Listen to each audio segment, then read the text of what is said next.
Good morning students. Today we'll start with the next topic of refraction, that is spherical refracting surfaces. Last lecture में मैंने आपको बताया था this is very important article and 100% you get a question from the spherical refracting surfaces. सबसे पहले हम पढ़ेंगे कि spherical refracting surfaces होते क्या हैं, कौन कौन सी तरह के होते हैं. उसके बाद हम पढ़ेंगे कि how you find the refraction from one medium to another through the spherical refracting surface for real image as well as for virtual image. Is it clear? So spherical refracting surfaces, spherical refracting surfaces क्या होते हैं? A refracting surface, spherical refracting surface क्या होता है? Is refracting surface from a part of spherical transparent surface. ठीक है, sphere है आपका, एक ट्रांसपेरेंट मटेरियल का है, उसमें से अगर हम एक सरफेस काट लेते हैं तो वो बन जाता है बेटा स्फेरिकल रिफ्रैक्टिंग सरफेस. होना क्या चाहिए? That surface should be transparent. तो आपके पास हम जो से पढ़ेंगे दो तरह के स्फेरिकल रिफ्रैक्टिंग सरफेसेस पढ़ेंगे. One is convex and other is concave. तो दो तरह के स्फेरिकल रिफ्रैक्टिंग सरफेस है. One is convex and other is concave. Spherical refracting surface, spherical refracting surface. फर्क क्या है? किसको आप कन्वेक्स कहोगे, किसको कनकेव? आपको ध्यान रखना है बेटा, अगर कन्वेक्स सरफेस रेयरर मीडियम की तरफ है तो बन जाएगा कन्वेक्स स्फेरिकल रिफ्रैक्टिंग सरफेस. अगर कनकेव सरफेस रेयरर मीडियम की तरफ है तो बन जाएगा कनकेव spherical refracting surface. तो जो अगर convex surface is towards the rarer medium, it becomes convex spherical refracting surface. अगर बेटा concave है तो it becomes concave spherical refracting surface. ठीक है, अब हम पढ़ेंगे important terms about the spherical refracting surfaces. सबसे पहले है pole. पोल क्या है? ये जो आपका स्फेरिकल सरफेस है इसका सेंटर पोल कहलाता है. सेंटर इज नोन एज पोल. ठीक है, जो भी आपका स्फेरिकल सरफेस है एग्जैक्टली बेटा उसका सेंटर पोल कहलाता है. दूसरा है बेटे आपका centre of curvature. Centre of curvature क्या है? जो भी आपका स्फीयर है, जैसे एक स्फीयर है, आपने इस स्फीयर से इतना सरफेस काट लिया, लेकिन इस स्फीयर का जो सेंटर है वही सेंटर ऑफ कर्वेचर कहलाता है. तो सेंटर ऑफ कर्वेचर क्या हुआ? That is the centre of the spherical surface, center of the sphere from which this spherical surface is cut is known as center of curvature, represented by C. Pole is represented by P. अगला है बेटा radius of curvature. This distance is known as radius of curvature. It is denoted by R. Radius of curvature क्या है? It is the radius of the sphere from which this spherical surface is taken. ठीक है बेटा. Next है आपका बेटा aperture. Aperture क्या होता है? जितने भी स्फेरिकल सरफेस पे जितने पोर्शन पे लाइट डलती है उसका वर्टिकल डायामीटर अपर्चर कहलाता है. जैसे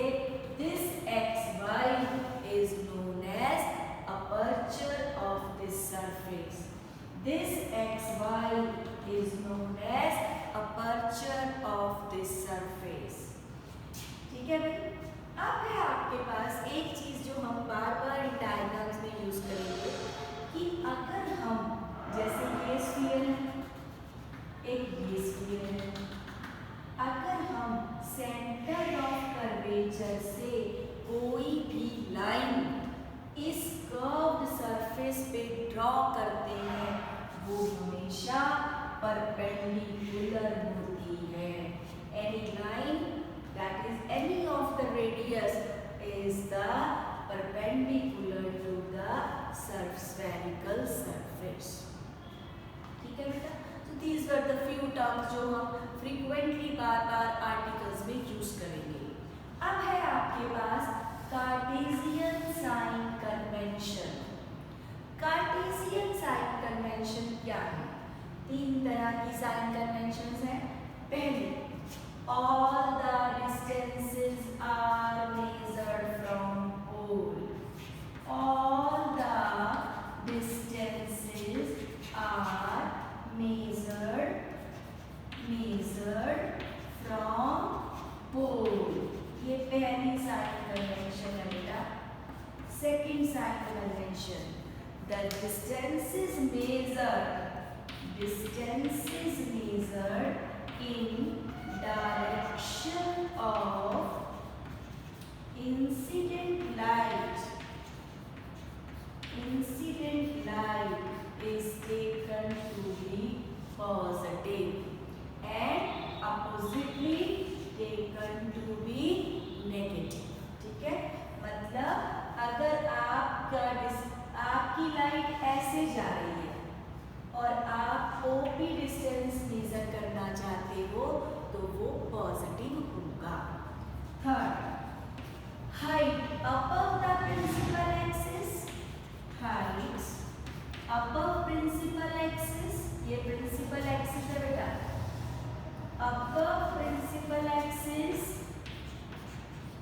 is taken to be positive and below अगर कोई हाइट आप ऐसे मेजर कर रहे हो पॉजिटिव, ऐसे मेजर करोगे तो नेगेटिव होगी. ठीक है? So these are the few sign convention जो हम यूज करेंगे इंपॉर्टेंट टर्म्स के साथ. ये हम सब पढ़ रहे हैं क्योंकि हम इस चैप्टर का ये पहला स्फेरिकल रिफ्रैक्टिंग सरफेसेस का आर्टिकल पढ़ेंगे जो आपके एग्जाम में जरूर आता है. अब है assumptions. तीन assumptions हैं. पहला, object should be point object. हमेशा ऑब्जेक्ट पॉइंट ऑब्जेक्ट लेना है. दूसरा, aperture should be small. Aperture small होना चाहिए. तीसरा, एंगल ऑफ इंसिडेंस इतना छोटा होना चाहिए कि आप उसको आई या आर लिख सको. तो ये आपको तीन कन्वेंशंस और तीन एजम्पशंस का हर आर्टिकल में ध्यान रखना है. इसी को हम यूज करेंगे. 5 आर्टिकल्स आपके पास एक जैसे हैं. ठीक है?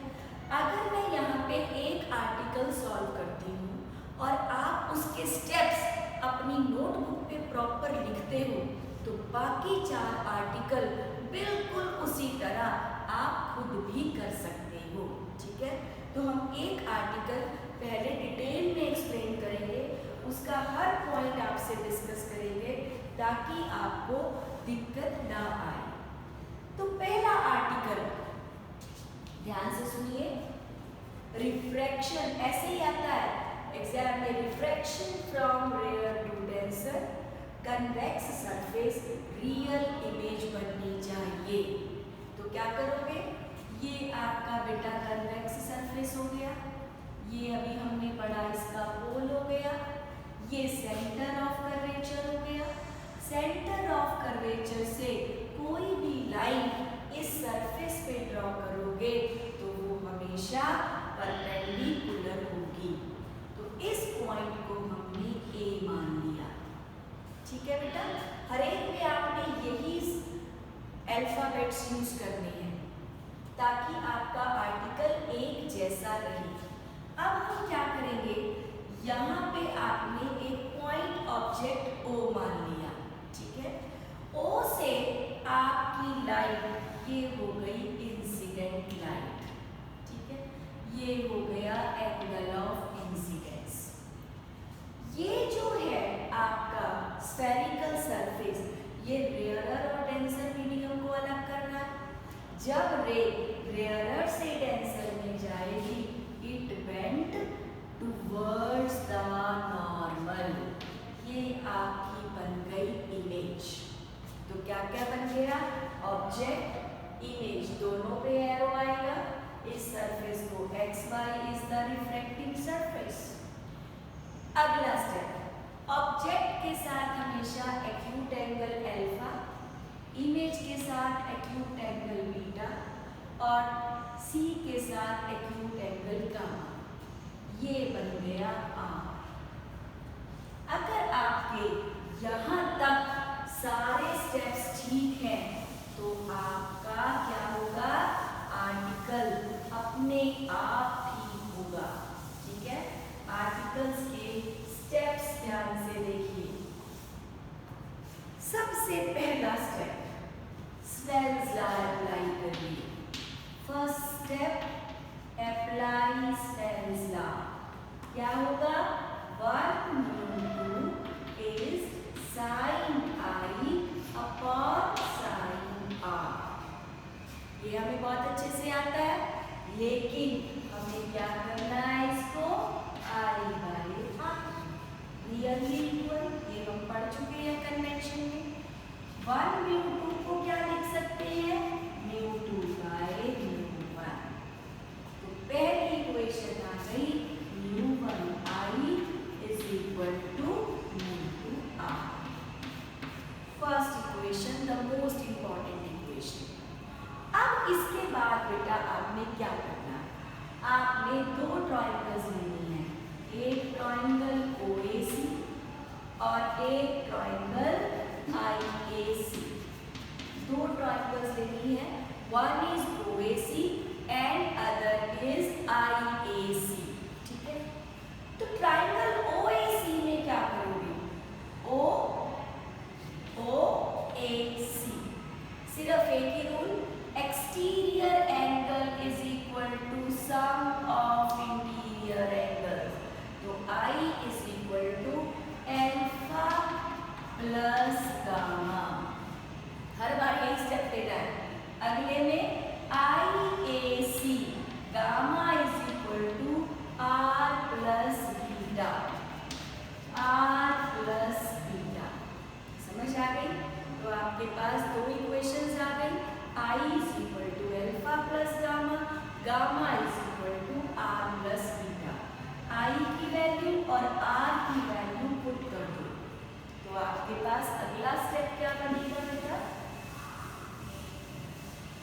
अगला स्टेप बनेगा μ1 alpha plus gamma is equal to μ2 R की वैल्यू गामा माइनस बीटा, ठीक है भाई, गामा माइनस बीटा, ठीक है। अब आपने क्या करना है, अगला स्टेप देखो, μ1 ऐसे का ऐसे, अल्फा की वैल्यू यहाँ से एक परपेंडिकुलर M ड्रॉ कर दो, M and P are very close to each other. तो क्या होगा, इस ट्रायंगल में आपके पास अल्फा मीन्स टेंजेंट अल्फा, क्योंकि all angles are very small. तो AM अपॉन OM, वैल्यूज रखो, AM अपॉन OM। गामा की वैल्यू बेटा यहाँ से आ जाएगी, AM अपॉन MC, ठीक है बेटा, μ2 AM upon MC minus beta की value AM upon MI। AM सब कट गए, तो आपके पास इक्वेशन बन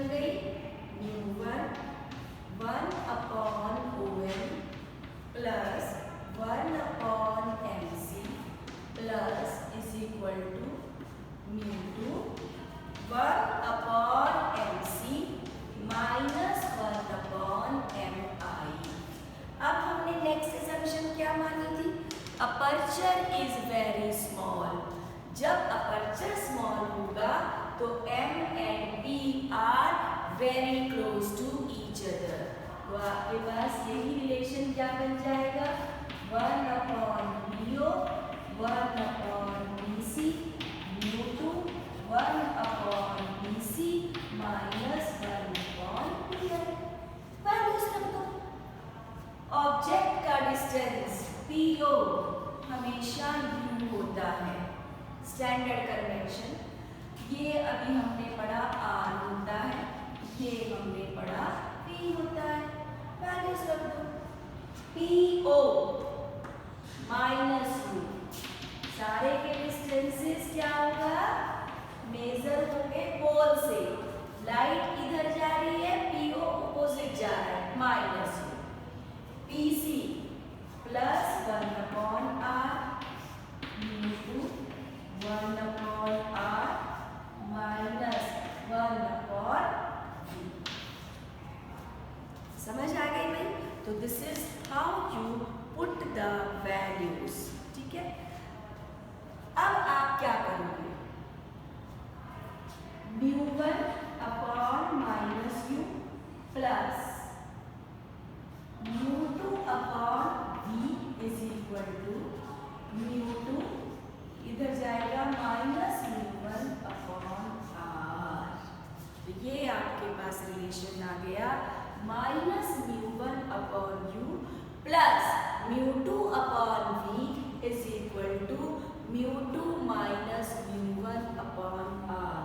this is the relation between u, v and r for the spherical refracting surface when image is real and refraction takes place from rarer to denser medium। यहाँ तक समझ में आ गया? अब आपके पास बिल्कुल इसी स्टेप्स पे नेक्स्ट आर्टिकल है, refraction from rarer to denser convex but virtual image। दोबारा देखो, वर्चुअल इमेज।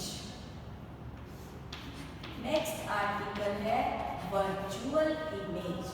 फर्क कहाँ पड़ेगा, जब ऑब्जेक्ट कन्वेक्स सरफेस से दूर है इमेज बनेगी रियल, जब ऑब्जेक्ट कन्वेक्स सरफेस के पास आ जाएगा इमेज बनेगी वर्चुअल। तो हम अगला डायग्राम ड्रॉ करेंगे वर्चुअल इमेज के लिए। ये मैं आपके सामने ड्रॉ करूंगी ताकि आपको ड्रॉ करना भी आ जाए। ये आपके पास एक कन्वेक्स सरफेस है, ठीक है बेटा। ये आपका प्रिंसिपल एक्सिस, ये B, ये C, that is the normal A। Same रहा। ऑब्जेक्ट इज वेरी नियर, ठीक है, ऑब्जेक्ट इज वेरी नियर। तो क्या होगा, सबसे पहले इंसिडेंट एंगल I, ये है रेयरर मीडियम μ1, डेंसर मीडियम μ2, और तो कुछ नहीं चेंज हुआ। अब ray is going from rarer to denser, it bends away towards the normal. इसको ऐसे जाना था, अब ये टुवर्ड्स द नॉर्मल बेंड हो गई, तो it appears to come from this point, this point. दोबारा ड्रॉ करें, थोड़ा सा स्पेस कम बचा है। It appears to come from this point. ये बन गई आपकी इमेज आई, ठीक है भाई। अब आपने क्या ड्रॉ करना है, अल्फा, गामा एंड बीटा। फिर क्या ड्रॉ करना है, परपेंडिकुलर। सारा स्टेप सेम हो गया। पहला स्टेप, मैं इसी को दोबारा बताऊंगी कहाँ आपकी चेंज होगा। Snell's law, 1 μ2 sin I by sin R, I upon R, μ2 upon mu I। Step 1 clear. μ1 I is equal to μ2 R, equation 1 same आएगी।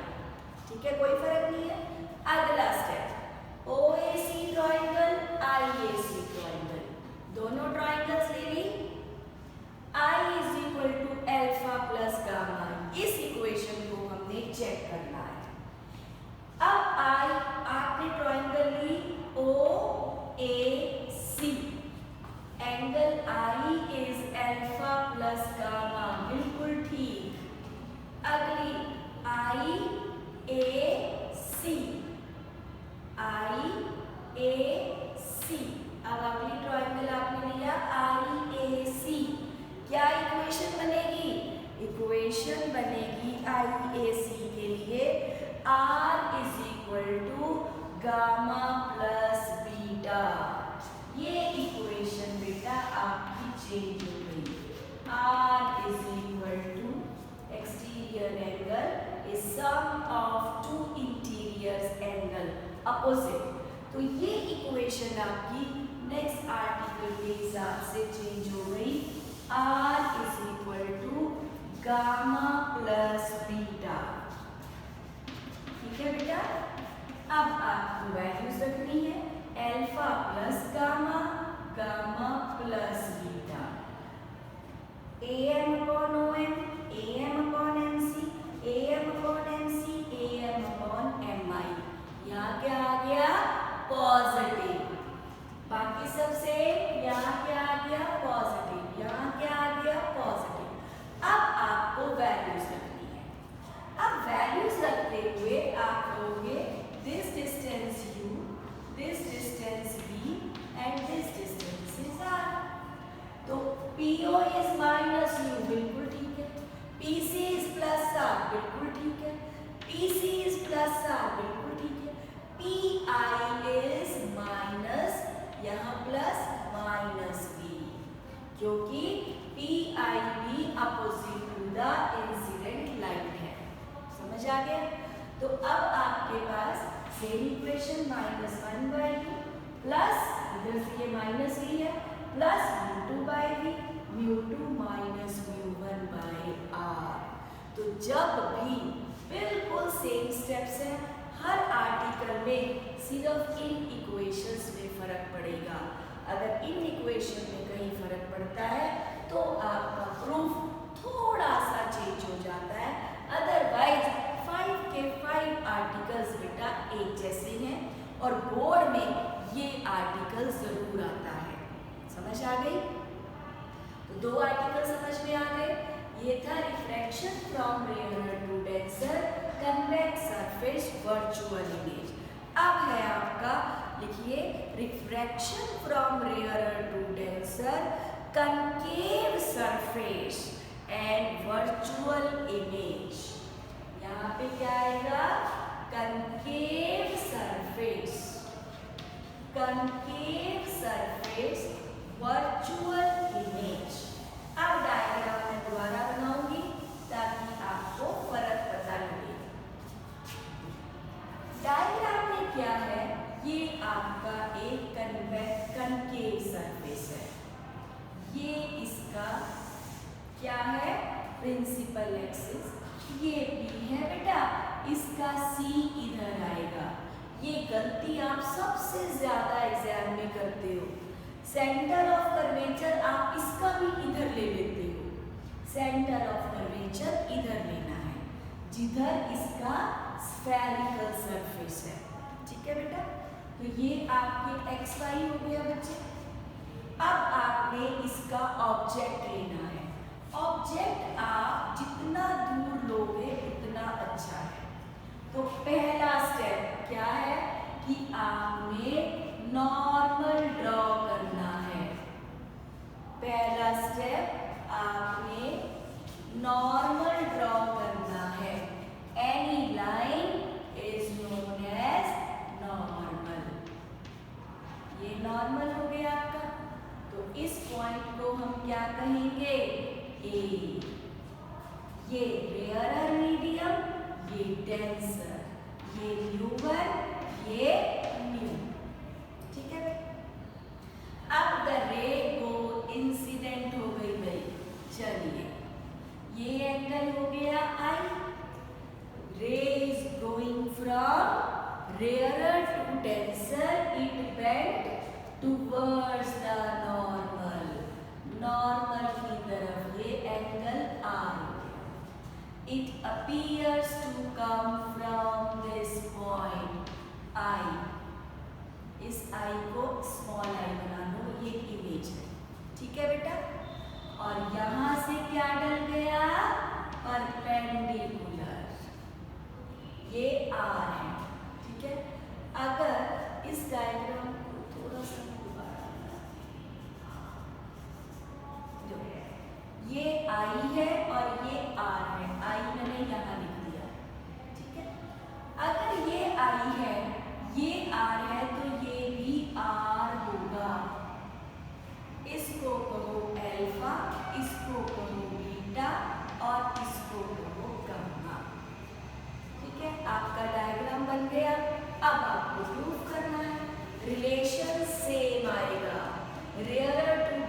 Triangle OAC and triangle IAC। मैंने इसीलिए नहीं मिटाया ताकि आप फर्क समझते जाओ, सिर्फ इन इक्वेशंस में फर्क आ सकता है। अब ट्रायंगल OAC लो, जब OAC ट्रायंगल लोगे OAC तो गामा is equal to alpha plus I, equation change हो गई। Exterior angle is gamma is equal to alpha plus I, बाकी सब सेम है। दूसरा देखो बेटा IAC, ये एंगल आ रहा है, gamma is equal to R plus beta, ये भी चेंज हो गया, क्या बन गया, gamma is R plus beta. ठीक है, अब यहाँ पे वैल्यू चेंज हो गई, आई की वैल्यू आ गई gamma minus alpha, gamma minus alpha, और आर की वैल्यू आ गई बेटा गामा माइनस बीटा। ये वैल्यू चेंज हो जाएंगी, गामा का मतलब PC, अल्फा का मतलब सॉरी MC, MO, ठीक है, और गामा का मतलब MC, और प्लस की जगह क्या आ जाएगा, माइनस, प्लस की जगह माइनस, ये फैक्टर तो सेम रहा। यहाँ पे क्या आएगा, पहले MC फिर MO, यहाँ पे माइनस भी आएगा। ठीक है, तो यहाँ पे आपका माइनस, यहाँ MC, यहाँ MO, AM कट गए सारे, MC की अब यहाँ पे क्या आएगा, माइनस, यहाँ माइनस, दोनों माइनस आ गए, यहाँ क्या बनेगा, PC, यहाँ PU। बस अब आपको साइन कन्वेंशंस करनी है। साइन कन्वेंशंस क्या बनेगी, R, this is B, this is O, U, P से O का डिस्टेंस U, P से इमेज का डिस्टेंस V, और P से C का डिस्टेंस R। तो अब आपके पास सारे डिस्टेंस नेगेटिव हैं, ये क्या बनेगा, यहाँ से हम मिटा देते हैं। ठीक है भाई, अब हम फ्रेश वैल्यूज रखेंगे, that means μ1, PC is -1 upon R, PO is -1 upon U, वापिस μ, PC is -1 upon R, minus PI is -1 upon V। जब हम इसको सॉल्व करेंगे we will get the same relation। तो इसका मतलब क्या है, इसका मतलब ये है कि जब भी हम आगे लेंस मेकर फॉर्मूले में यूज करेंगे, जब भी रिफ्रैक्शन रेयरर टू डेंसर होगा, चाहे इमेज रियल है चाहे इमेज वर्चुअल है, आपका रिलेशन सेम रहेगा। Is it clear? तो ये आपके 3 आर्टिकल्स थे जो बिल्कुल एक जैसे थे। अब आपके पास 2 आर्टिकल्स हैं जो आपने खुद करके देखने हैं, refraction from denser to rarer. ठीक है, हम आपकी ऑनलाइन क्लास में डिस्कस करेंगे कि आपने डेंसर टू रेयरर में क्या किया। ये आर्टिकल्स आपने अपनी नोटबुक पे लिख के देखने हैं, ठीक है, ताकि आपको डिफरेंस पता लगे। ठीक है, अगर आप कहोगे कोई प्रॉब्लम है तो हम दोबारा डिस्कस कर लेंगे। तो एक आर्टिकल हम डिस्कस कर लेते हैं, denser to rarer, that is denser to rarer, denser to rarer. ठीक है, रियल इमेज लिखिए, denser to rarer, that is real image for the convex spherical surface. एक आर्टिकल मैं और कर देती हूँ, एक आर्टिकल आपको खुद करना है, कन्वेक्स अब हम देखेंगे इससे क्या डिफरेंस आएगा। सबसे पहले कन्वेक्स सरफेस ड्रॉ करेंगे। कन्वेक्स सरफेस का मतलब क्या है कि आपका कन्वेक्स सरफेस टूवर्ड्स रेयरर होना चाहिए, डेंसर ब्लू। ये डायग्राम हम ड्रॉ करते रहे हैं, लेकिन अब आपको बनाना है real image denser to rarer. तो हम क्या करेंगे, इस डायग्राम को उल्टा कर देंगे, सरफेस को इधर बना लेंगे ऐसे। समझ आया? तभी मैंने आपको वो बना के दिखाया था, BC denser to rarer mu1 mu2 same रहेगा, पर now it is from denser to rarer. सबसे पहला स्टेप ड्रॉ ए परपेंडिकुलर। दूसरा स्टेप ड्रॉ ऑब्जेक्ट। तीसरा step incident ray, angle I। Ray is going from denser to rarer, bend away from normal I। ठीक है, ये point A, ये पर point M। ठीक है, ये एंगल बीटा, ये गामा, ये अल्फा। ठीक है भाई, अब आपको ये प्रूफ करना है और देखना है कहाँ कहाँ चेंज हुआ। अब ध्यान से देखते रहना। सबसे पहला स्टेप, ये एंगल आर भी बनाओ, स्नेल्स लॉ। अब ray is going from medium 2 to medium 1, तो क्या चेंज आएगा बेटा, यहाँ 2 और यहाँ 1। 2 में sine I, sine R, I upon R, ये क्या बन जाएगा, mu1 बाई mu2। पहला चेंज समझ में आ गया।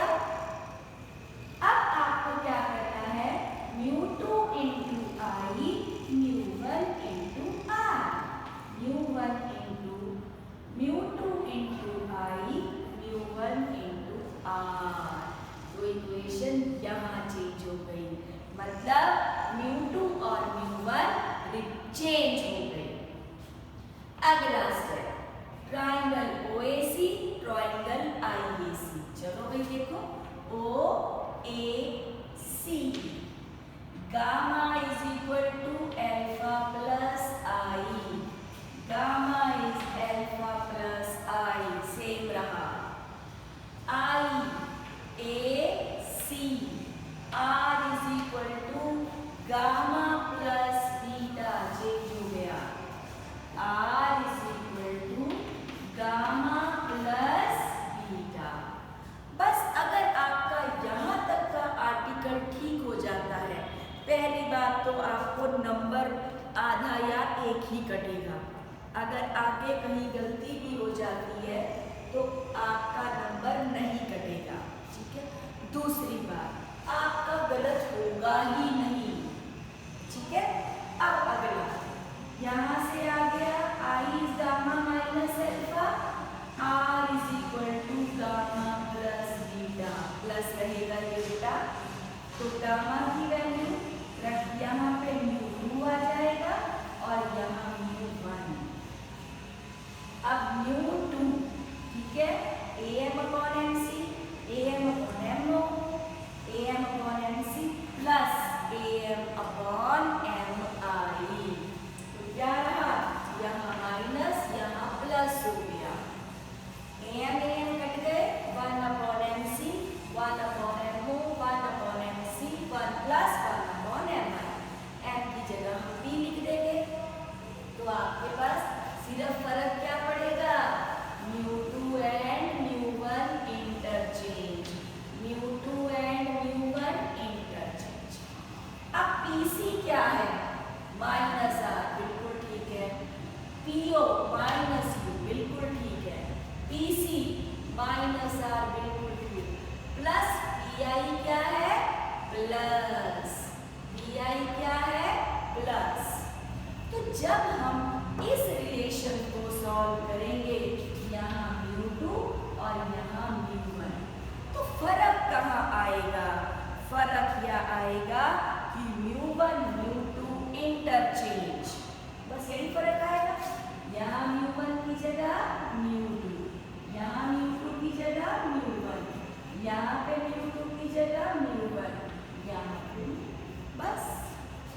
समझ आया? तो सर फर्क क्या पड़ा?